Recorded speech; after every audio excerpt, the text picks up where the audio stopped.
Hello, my name is Tyler Walton from Tyler Walton Music, and I'm here today with something very exciting that I've been working on for a meaningful period of time, a new YouTube series called In the Style Of.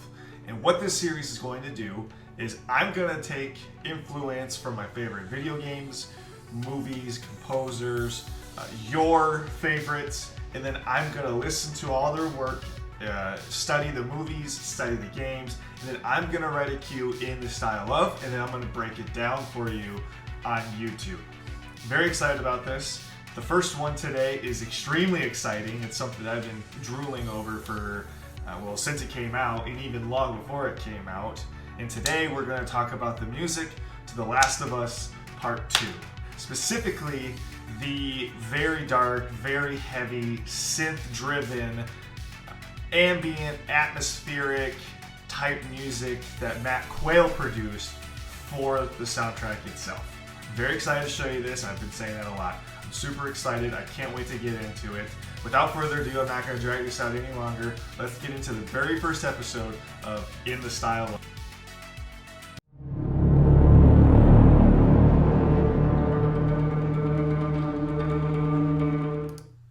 Okay, so this track is very CPU intensive, so we have to do this kind of in a way where we're going to listen to the track first, and then I'm going to break down the instruments that I use and break down the plugins that I use, and it's all going to be kind of separate and edited together because I have to freeze everything. That way we don't get a CPU overload. So without further ado, this is my track, Apostate.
Okay, so that was Apostate. Super excited about it. Came together really well, in my opinion. It actually wasn't all that difficult to write. And we did it all on stream. So that's my plug for the stream. Come hang out. Follow me at twitch.tv/Tyler Walton Music. Let's kind of break this down. I really don't. I'm not going to break it down like track by track, but I do want to highlight a lot, just a number of the stuff that I use that I really, really like. Starting with this Imulgit horn. Forgive me if I'm saying this wrong. This is on Orbis. This is Spitfire Audio Orbis, and I used Orbis for a lot of this track. And I found this horn. Let me turn my piano on. And it just has such a cool sound to it, where you just play it, and it's just a.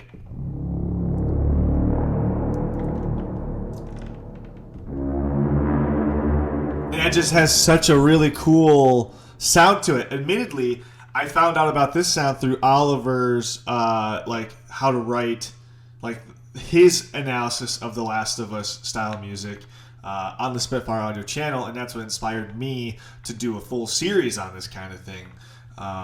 So go check that out if you're into that kind of stuff. But yeah, I love this sound.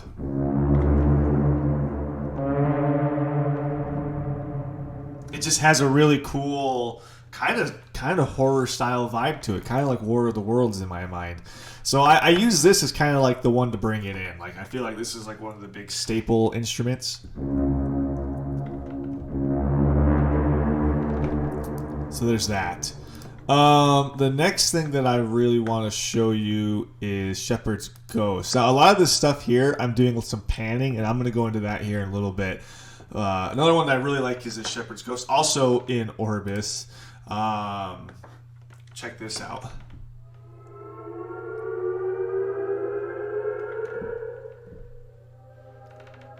It's like a shepherd's tone.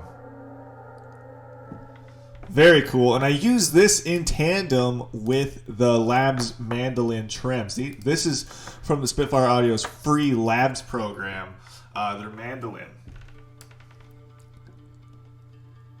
And I'm going to go into what I'm doing in post-processing here toward the end.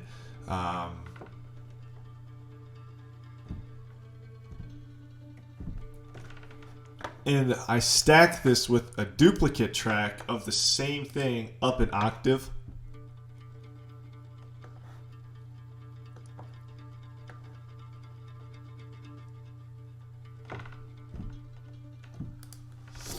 And then a little drier, and then I use that with the Shepherd's Ghost to kind of give you that kind of rising feel, because I kind of wanted to give it like a pitch bend kind of situation.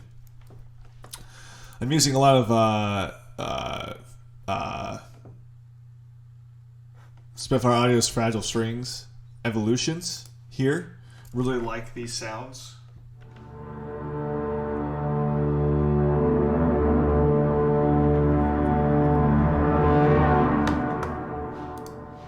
These ones are tuned down an octave.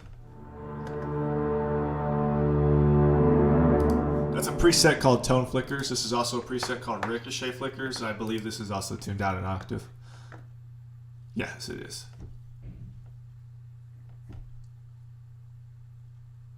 Very slow burn.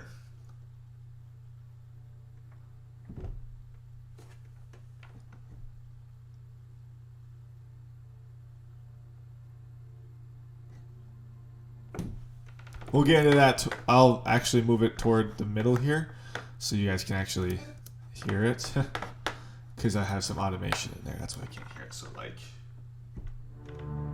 there we go.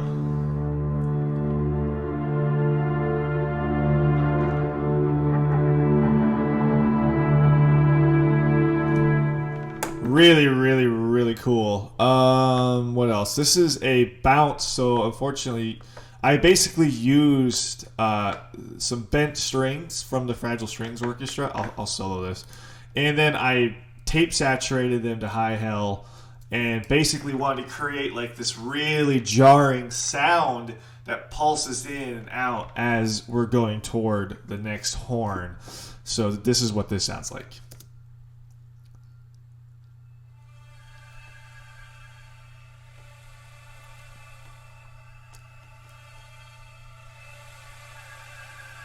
It's very jarring.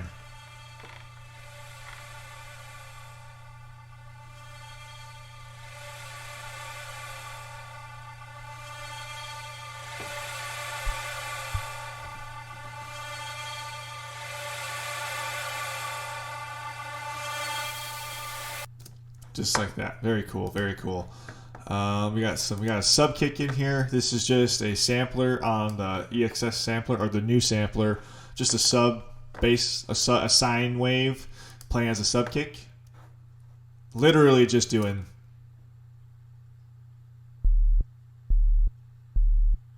Not so much to be heard as it is to feel it and to create momentum as we go into the percussion section. What else do we got? We have some really cool pan stuff here with Uneasy Clocking, Industrial World, Hal's Pads. If I can. So this should do some panning, meaning I'm trying to push it between the ears because I notice a lot of that, just kind of textural kind of stuff that weaves its way in. So it's going to do some moving, just to add some kind of dynamic feel to it, so it's not all like right in front of you.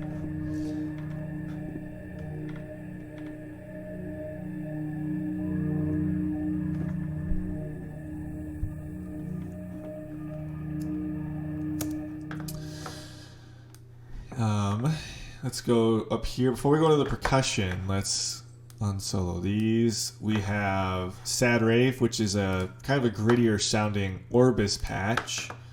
Then I also distorted it just to kind of give it more edge.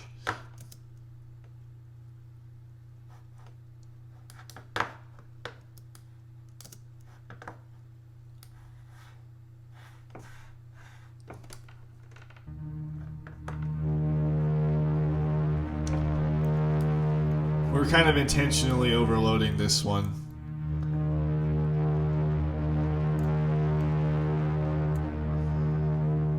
And I do that because I want that kind of edge, that kind of aggressive, oppressive style edge. This is another user preset that I made called Apostate Gritty Pulse. I saved it as that. This is also an Orbis. Orbis is such a great library for these kinds of cool sounds. So like this, I'm taking the Silk Dynasty loop on low crunch, and basically I tape saturated it, and I kind of bent it, played with it a little bit, added Space Designer, and this is what this is.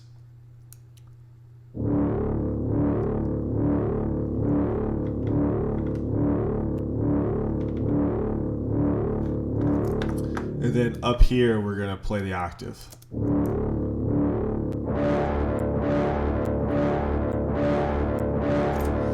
It's a pretty aggressive sound, but I like it a lot. I think it just adds to the overall edge. So the big thing when you're looking at the soundtrack is you have Matt Quayle with this really aggressive, really dark kind of sounding music that's aleatoric, and it's kind of in my mind like the mental state of Ellie or Abby. It's a perfect representation of those two characters' mental state as you're seeing just this heightened sense of violence and how the stakes continually get higher and higher and higher to a fever pitch at the end of the game. And I feel like the music is perfect for demonstrating how fundamentally broken Ellie is after her loss. No spoilers. She sustains a fairly grievous loss in her life early in the game, and a loss like that can fundamentally break a human being. And with this type of music, we're really, in my opinion, seeing or hearing that brokenness in real time. This is juxtaposed against composer Gustavo, and forgive me, Santaolalla, if I said that correct. Forgive me if I did not. His music, he was the composer on the original game, on the first one, and he plays the banjo, the ronraco, charango, mandolin. He's a very very guitar based in that sense composer, and he just writes some of the most beautiful music I've ever heard in my life. And there's so much emotion, there's so much feeling, and so you have like this brokenness juxtaposed against this super emotional interpersonal feeling, and that's what gives the music so much personality, and it's such a unique soundtrack. You're not hearing anybody else do that kind of soundtrack, and I wanted to add that kind of thematic development as well.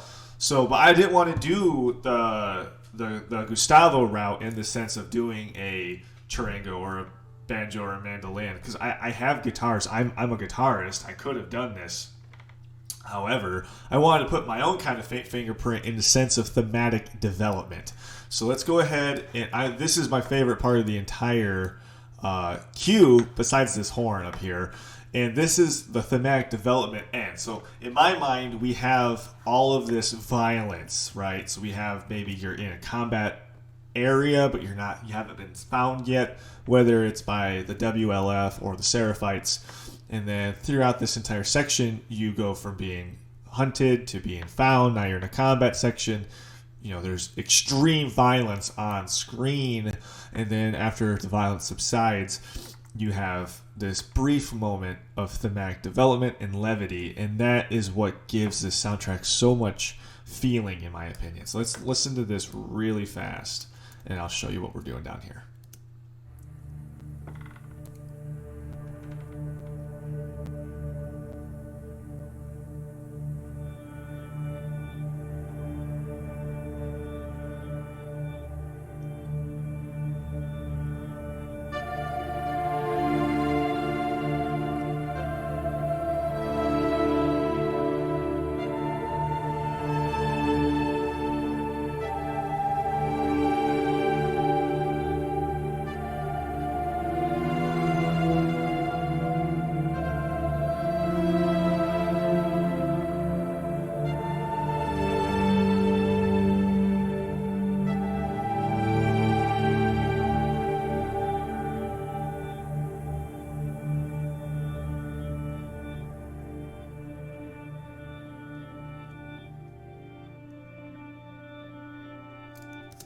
Okay, so what am I doing right here? Well, first things first is we have this really cool delay motif that I made up. Not really, I didn't make it. It's a preset called Is It Broken?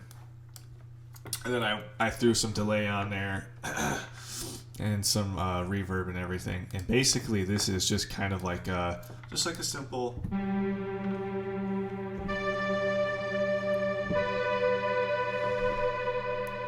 kind of like a synthetic string.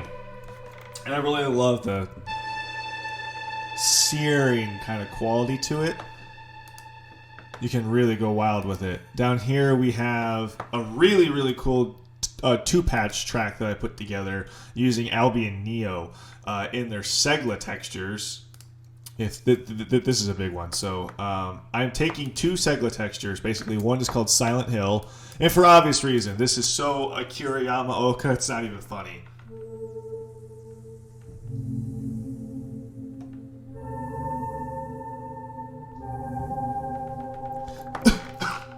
Excuse me.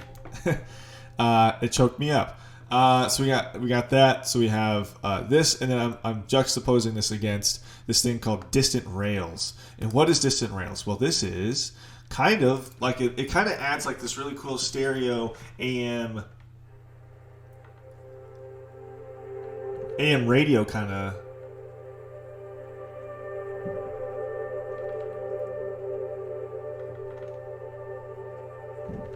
vibe. And when you put them together, it's really unique. Now, what I'm doing with the Silent Hill thing is I'm panning Silent Hill to one side, and then I'm panning the reverb delay motif here from Is It Broken to the opposite side, so they kind of play against each other. Let me just solo these two together and show you. I gotta play it like this. Here we go. Both sides.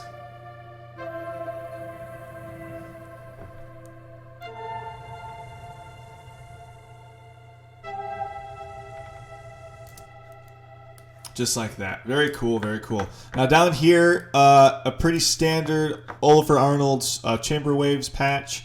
This is the Waves Short. And, wrong one. And this is just providing some, like, chords, basically. Just kind of ramp up. Not doing anything crazy. I've cranked up the ambient mics. I really like the ambient mic. Spitfire Audio's mic options are fantastic. And this is what this sounds like. Just in and out. Pull you in, pull you out.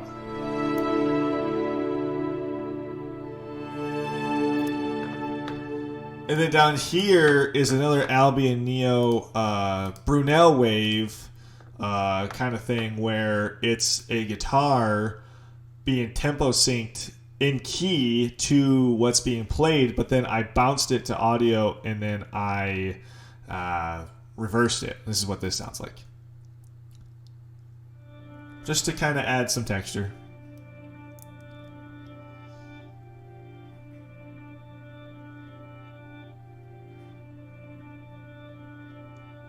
I love that a lot.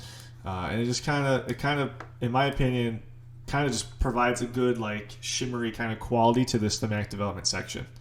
So finally, let's talk about, before we move on to post-production and automation, let's talk about this percussion here. So this percussion is actually pretty standard. I'm not doing anything too crazy. I'm really just putting a bass drum, a timpani, and then some of like the lower hits and some sticks, and kind of syncopating them against like a march. Like it's like a constant driving march.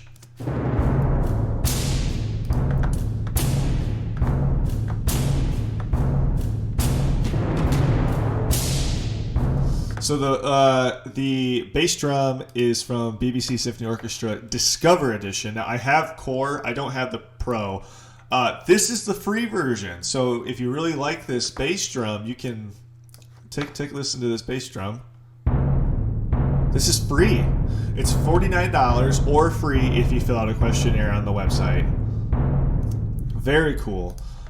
This also, timpani is also, I'm going to put the timpani together because it sounds really good together. It's also free. This is from Discover, BBC Symphony Discover.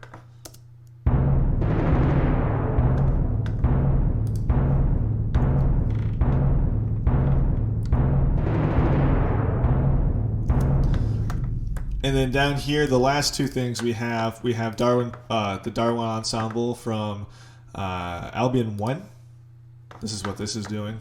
And this is just adding some sticks, low hit, and then that kind of sinks in.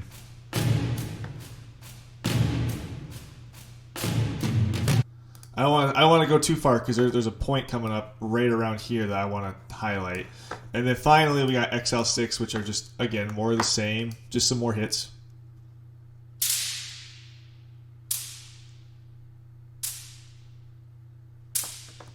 Now, one thing I do want to point out that was unintentional, but I really like how it happened. There's a turnaround. So everything here is on 2 and 4.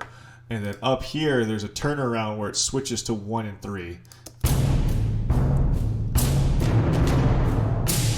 Right here. Just kind of throws you a little off kilter. That wasn't intentional. It was more like I did that on 2 separate days, and then I just forgot that I was on 2 and 4, so I recorded on 1 and 3 for whatever reason.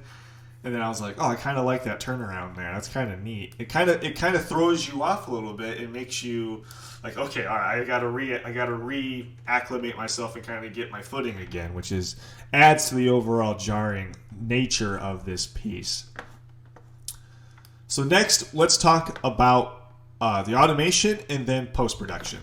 Okay, let's talk about automation. So what we're doing here is basically, I'm going to close this window up. Okay, so it's not too complicated of automation. So I'm doing an automated pan system here on like Industrial World and some of these other ones where I just latched it and then I hand did the pan while it was playing and then put it on read so it would automate on its own.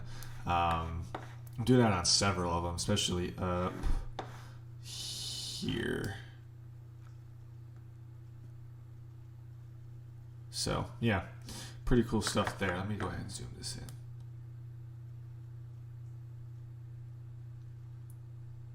So there's that. You can see it here with the volume. Volume is turned on here. If I go to the pan, you can see the pan there. There's one here as well, right here. And then I'm automating volume levels. Just to bring it in, bring it out, without having it be super jarring. I was kind of running into a circumstance where some of these samples, they cut immediately. I don't want them to drag out too long, but I don't want them to cut immediately because then it just kind of sounds a little too synthetic. So I'm automating volume drops coming in here. So as this right here is picking up, this is kind of coming out. Same with this. Tone flickers here because I'm using it in two separate circumstances. I really wanted it to get louder up here to kind of distort more with the tape saturation. So it's quieter here, and then it kind of starts picking up a little bit here, and then it gets louder here. Same with ricochet flickers. Pretty loud right here, and then it drops off. And then this one as well. Again, nothing too crazy. I did like a universal. The sine wave was just a little too hot. It was overloading a little bit, so I kind of dropped it down just a little bit here. Automation, to be honest with you, I did it during writing, and generally, you want to do it after post. That way, you have your levels. The pan and everything kind of came in. It wasn't anything too crazy. But overall, I think adds to the overall feeling quite well, especially with the automated pans. That's kind of the first time I've ever done this, where I'm just hand drawing pan in to bounce between the two ears. And more on that here in a second, because I did something as well with that. So let's go over to the mix window to do post-production. So as you can see here, this is pretty plug-in heavy. On the horn itself, nothing too crazy. Just some EQ with the high. I did a cut on the high just to kind of free up some high-end space. There's no need for it there. It's very low and heavy. And then I did Valhalla Supermassive. This is a free reverb. Just Google Valhalla Supermassive. It's free to download. This is an amazing reverb. And I just kind of did that to kind of space it out some more. What you're going to see here a lot of is I'm doing a lot of directional mixing, a lot of stereo spreading. This one actually has a binaural post processor on it, just to kind of give you a more ASMR style vibe. And I kind of wanted that ASMR kind of sound to it. If I go back here and listen here,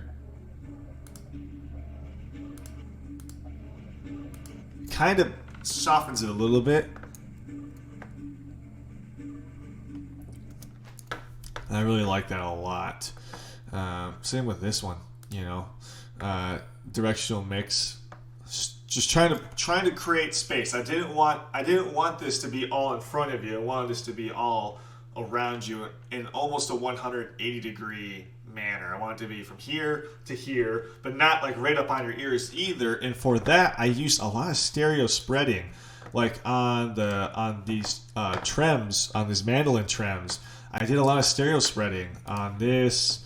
Almost everything here has spreader. Spread. There's one here. And what this is doing is I'm doing it so it takes the sound, instead of it being right on your ears, even if it's panning, it's not here, it's out here. It kind of puts a little bit of space in between your ears and the source itself.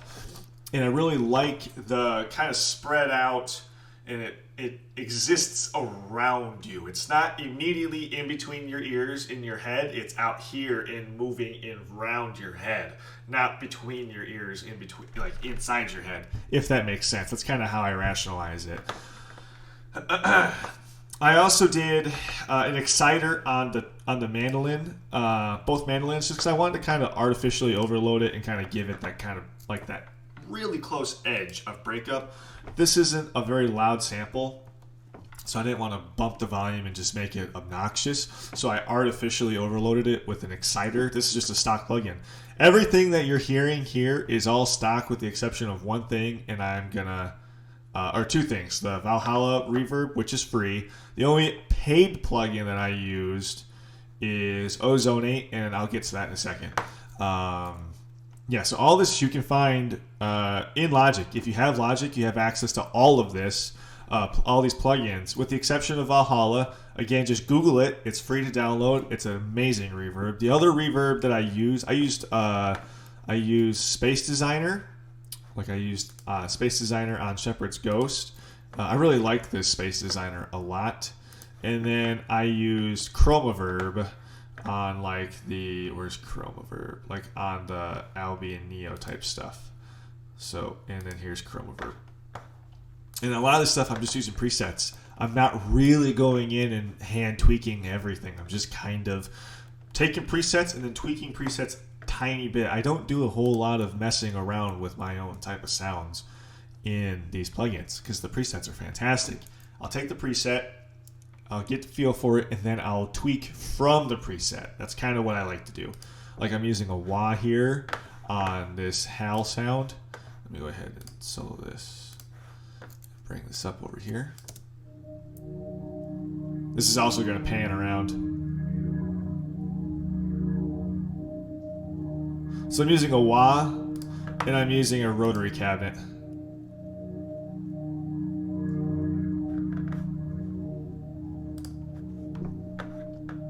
Just extra. It's just extra stuff. Just little details. That's all I'm doing is I'm taking little details. Like on Sad Rave, I'm distorting this to high heaven.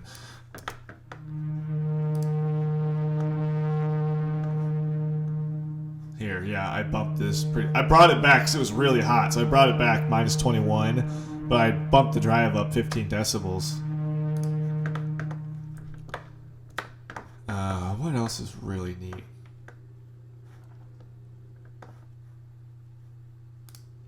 Let's talk about this. Let me fast forward up to this right here. Really cool thing here. I'm spreading this. So let's listen to it. Spread, not spread.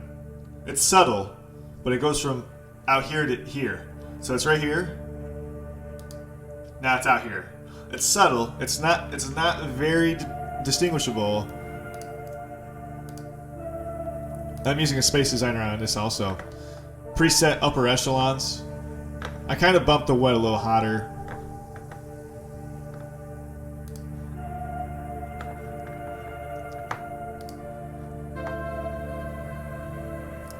I spread this one too. This Is It Broken delay with Valhalla. Let's listen to this reverb. This reverb tail is amazing. Turn it off.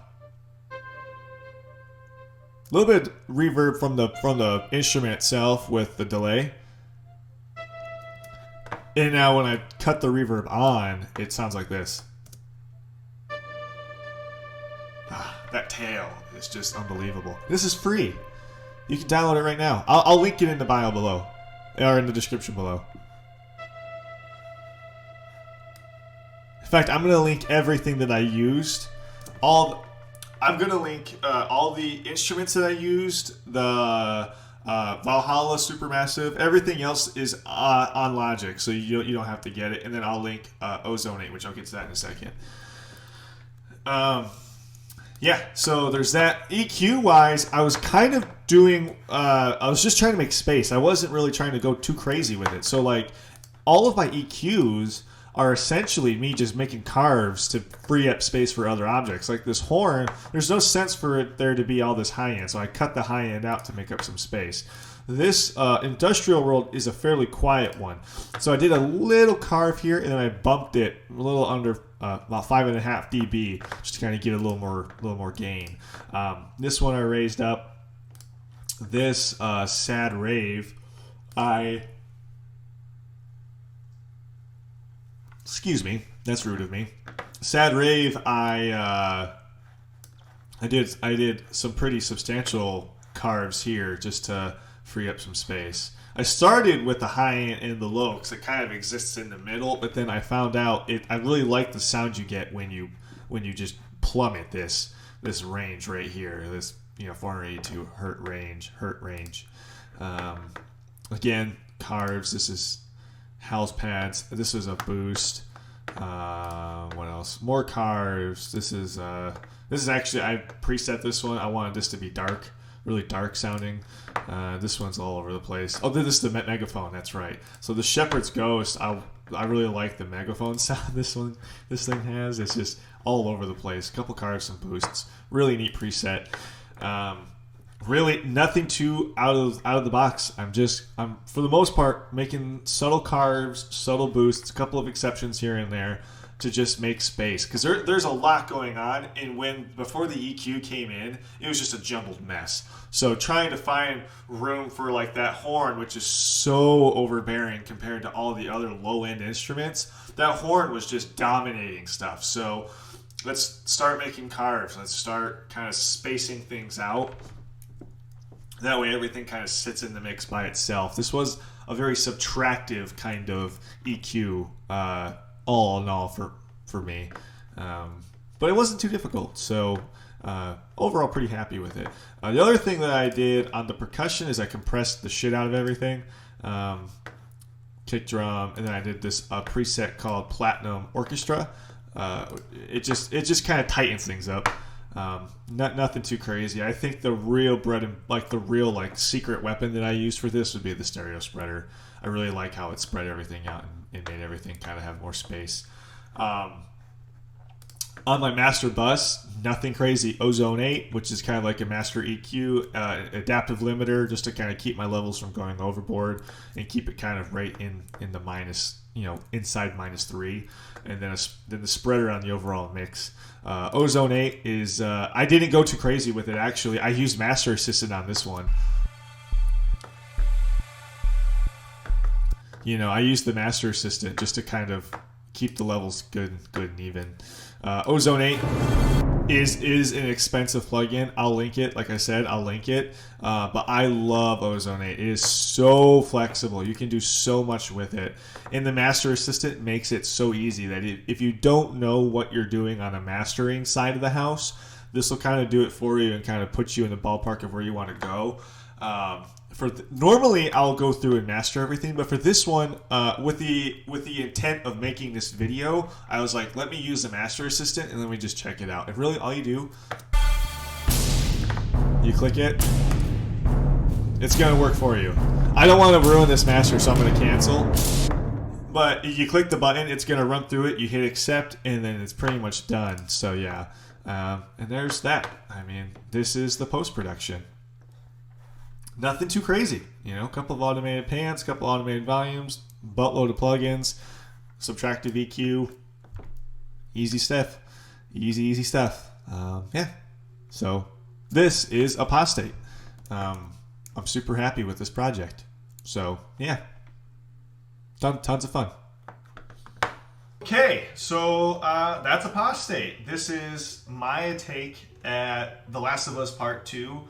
And Matt Quayle's excellent approach to creating gritty, jarring, emotionally broken sounding music to perfectly encapsulate the mental state, the declining mental state of Ellie, and the stakes that just keep getting higher and higher and higher for Abby.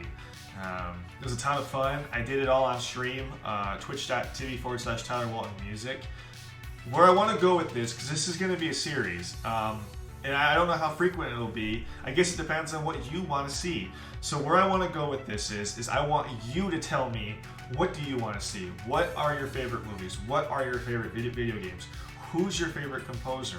Talk to me, and I'm going to take feedback from the community, and then I'm going to say, okay, we're going to do this. And I'm going to sit down, I'm going to do all the studying if it's a composer, or if it's a movie or a video game. I'll do all the studying, I'll listen to it, then I'm going to do my best impression of that kind of style, and we're going to break it down just like this. This is a two-way street. I don't care what you like. I want to hear it. If it's heavy metal, if it's jazz, if it's lo-fi, challenge me. Throw it at me, put me up to the plate, and let's see what we can do with it. I had a ton of fun doing this, and I love doing this kind of stuff. I've always wanted to kind of do something like this. Originally, I was thinking of making it more theory-based, and that might alienate some people because I know not everybody knows theory. I still may do something like that. I still want to do something like that, but I think this is much more appropriate for YouTube in the sense of its production.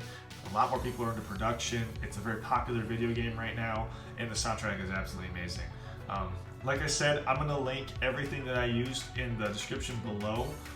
You can follow me on Instagram at Tyler Walton Music, at Twitch at Tyler Walton Music. And then from Twitch, you can get access to the Discord that my moderators have set up and are running through the Twitch. Just click the Discord logo in the About section. It'll take you to the invite. And that about does it. This has been the first episode of In the Style of The Last of Us Part 2. I had a ton of fun making it. thank you so much for spending all this time with me. I know these videos are going to be longer, and I hope that doesn't bother you. I love it. I'm going to keep doing it. I don't want to make these videos short. I want to do long form videos like this. So yeah, this is the inaugural episode of In the Style Of. My name is Tyler Walton from Tyler Walton Music. Please stay safe. I hope you're safe. I hope you're healthy. I hope you're happy. These are wild times we're living in. Talk to me. How are you doing? How are you doing? Let me know how you're doing down below in the comments, and I'll see you soon. Once again, my name is Tyler Walton from Tyler Walton Music. Stay safe out there.